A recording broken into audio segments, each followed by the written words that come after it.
দেখুন বন্ধুরা, আজকে আমার রান্নাঘরে নতুন শেফ ঋষি। তা কি বানাচ্ছে শেফ ঋষি একটু বলা হোক। নুডলস বানাচ্ছে।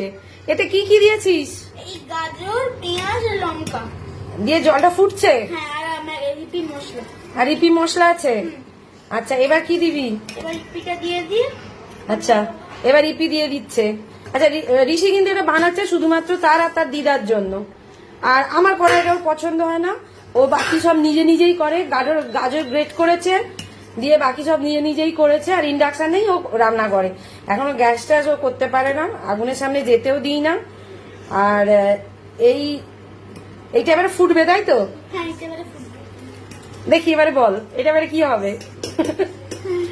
এইটা এবারে ফুটবে। হ্যাঁ, এটা ফুটবে। আচ্ছা, ঋষি এইটাই করতে পারে রান্না, আর খুব ভালোই করে নাকি আমি জানি না, আমি কোনোদিন খাইনি। ও আর ওর দিদাই খায়। যাই হোক বন্ধুরা, ভালো